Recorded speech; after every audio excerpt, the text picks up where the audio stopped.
You said my brother and his wife have AIDS. You said that you asked me if I understood what this was, and I told you, yes, I understood what AIDS is. I don't have AIDS, but I've been around folk that have AIDS, okay? You also said that sometimes they don't have food. You said sometimes that you have to get money, they need money for medicine, your brother, and you have to decide whether or not you're going to give your nephew money for school or clothes, or if you're going to give your brother money for medicine. I keep hearing the same thing, just said a different way. Let me say this to you. Everything is created twice.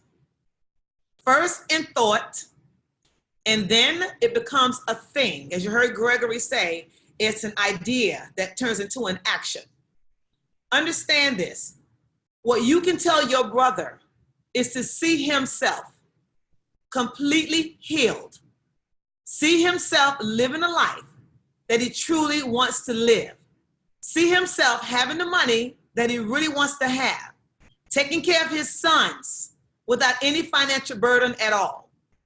And you allow him to borrow your belief until he can believe himself. Now, let me tell you why I'm saying this. There's one particular client that I have.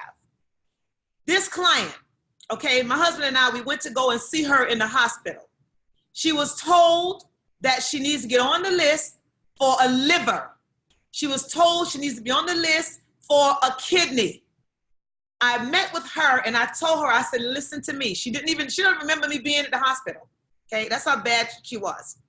I said to her, I whispered in her ear, everything is created twice. See your liver working. See your kidneys working. See it. See it. See yourself actually living a life that you truly want to live. And I went back and I visited her again. She called me a couple of weeks ago because she eventually got out of the hospital. She just waited patiently for this liver, waited patiently for this kidney. She got out of the hospital. She said to me, Tamia, she called me and said, I want you to be the first one to know. And I said, what's going on? And she tells me, I got one phone call and they told me that I don't need a liver anymore. I said, oh, okay. And she's wondering why I'm not screaming. Because I know. You don't have to convince me. I'm convicted already. I know that this works. I know that the power that's breathing you, that has actually raised people from the dead. You're going to tell me it can't fix AIDS? That's our human thinking. But the spirit is so much smarter than our flesh. But we've been so used to living, allowing our flesh to do the leading and our spirit to do the following until this has become a natural pattern. It has become our norm, and it's not our norm.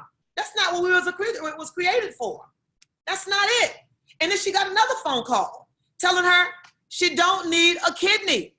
And she says to me, can you believe that? I say, yeah.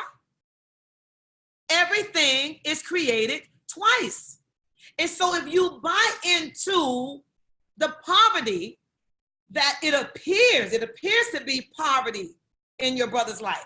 It appears to be like there's no food. It appears to be like he's sick and he's suffering. Until he can see himself free of all of that, there is nothing you can do. You can send all the money. We can take up a collection tonight and we can send it. He's going to still end up right back in the same situation. His thinking got to change, and then his reality. Everything around him will change. Everything. Think about it. I want you to think about it. Even your thinking. Change your thinking about your brother. Change your thinking about your nephews. Don't worry about the how, the who, the what, the where, the when. Don't worry about that. God say, believe, I got you. But I need you to believe, to trust in me. Think about Peter. When Jesus walking on the water, Peter, I want to do that too. Hey, I want to be down. I want to get out there, man. I want to walk on the water. He got himself out there and he walking on the water. And the minute the wave, can you imagine being somebody who really can't swim? The Bible didn't say he couldn't swim, but the bottom line is something was going on in his brain. He was scared of that water. As long as he kept his eyes on Jesus, he was walking. But the minute the conditions change, the minute the situations change, the circumstances change, all of a sudden, he lost his focus. And when he lost his focus, he started going down. Your job is to not lose your focus. Your job is to focus on the power that is still breathing your brother, the same power that is breathing multi-billionaires.